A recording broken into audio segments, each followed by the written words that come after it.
What up, y'all? It's your boy Blake Anthony of Sports Talk49. Going to talk a little bit about Zac Robinson's first appearance in front of Tampa Bay's media. I'm not going to play the whole thing. You can go to their thing and listen to it and have your thoughts on it. I'm just going to play like the first part where his first introduction is, and then I'm going to speak on what I feel about it and my expectations of it. And I'm sure things will change as it progresses. Like he's just new here, he just got here, so it's I don't even think he's maybe even been a full tour of the facility, got to meet everybody. So everything's still new, but we'll see how it goes. So I'm gonna play the first beginning of this, and then I'm gonna talk about it after what he says. What's going on, guys? Appreciate you guys for coming out. First off, just want to thank my wife, Mia, first and foremost. You get into coaching and you got to have unwavering support day to day, and it's impossible to do what we do without that. I want to thank my kids. We got Maddie, as you can see, up in the front row. She's ready to rock with her Bucs outfit. And then my son, Cooper, it's actually his birthday. Let's go ahead and give it up for Big Coop. He just turned 2 today. So all the support that they give is obviously what it's all about. And I want to thank the Glazer family to be able to be a part of an organization that has a history of success and championships. Looking forward to doing a great job for them and the rest of the city of Tampa. I want to thank Coach Bowles. I was telling Coach Bowles, a couple days ago, I'm just glad I don't have to game plan against him anymore because I got no sleep those weeks. And so looking forward to working with a legendary coach who's obviously meant a ton to the game of football. He's a great mentor for people that have been in this role and players, coaches, everybody. So I'm looking forward to working with Coach Bowles.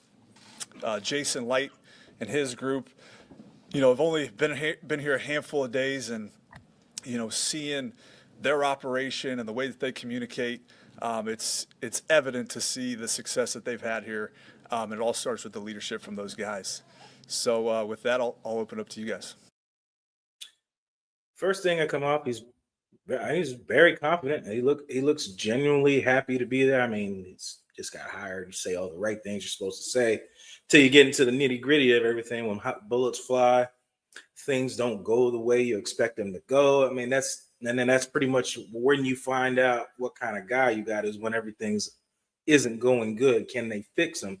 Can you make adjustments? Can you do all that? And we'll see. A lot of offensive-minded guys, meaning like Kurt Warner, had some comments about Zac, talking about his play calling became predictable, and he doesn't use different variations of the plays. Which, when you hear things like that, that just means it's called window dressing. You just motion guys to different spots. You start off on one formation, then motion to a switch to another ball to another play, presented to be another play, but essentially it's the same play you want to run. It just looks funny and just moves people around.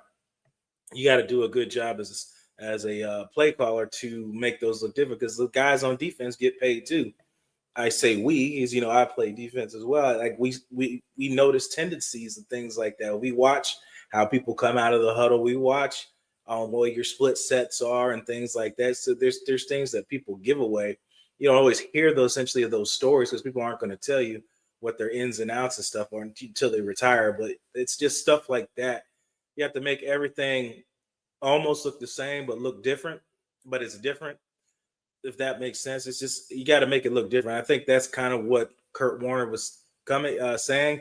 And then again, I don't know the situation that Zac was put in at that time for him to feel that way. Were they down guys via injury? Was something going wrong? Was the communication in the helmet not working? It's a lot of answers that you don't have, and you will probably never hear what happens. It's just those are kind of things that get lost in translation when you talk about play calling looking predictable and way things come out to be. Sometimes you just don't hear about that. But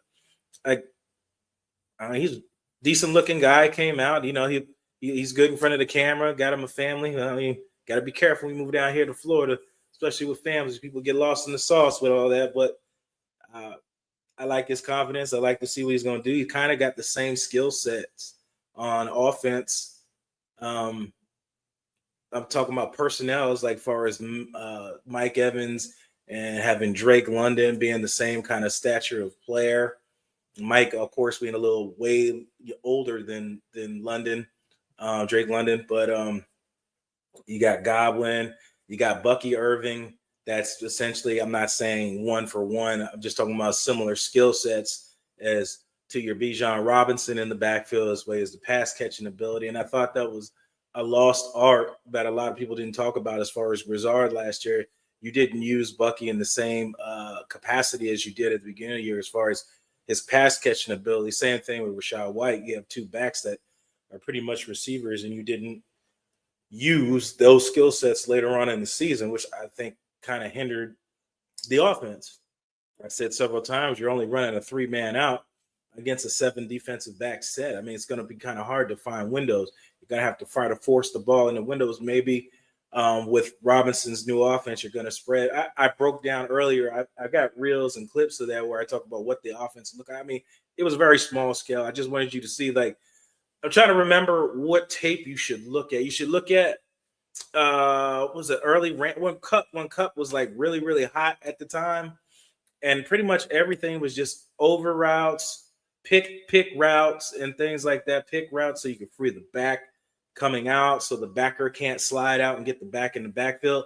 Kind of like what they did when the first game of the year when the Bucs played Atlanta, and Bijan slipped out on the right hand side of the screen, and Dennis couldn't get out there because of the traffic, and you run those in a bunch set. We run those receivers on that side, and he doesn't have a real clear running lane and an angle to get to the back in the backfield. And Bijan could pretty much just go up the sideline. Those are the kind of things I'm talking about where you're going to run plays like that to try to get people open in space, and you got to do that, especially with a guy like Bucky or whoever other running back comes here, because I believe White and Sean Tucker are free agents coming up. So you got some answers you got to find in the running back position. You damn sure got to find one in the tight end position. I think a Colt can do it. If you got to give him a chance, I don't know. I just don't understand. I mean, does he suck? Does he just that much ass in practice that he can't get in the game? I don't know. I mean, it was a sixth round draft pick or whatever it was. I mean, whatever. The guy's got some decent skill sets. He catches the ball when it's thrown to him. I don't know. I know it's a lot of politicking in football sometimes in these days, but I mean, whatever. But we'll see. They go get a tight end. You go get an edge. You already know my opinion. The offense has got enough talent to succeed. You shouldn't need any more. The defense needs a lot of love, especially up in the front seven. I voiced that several times, but you got a new offensive coordinator. You hear from him. He comes from Atlanta.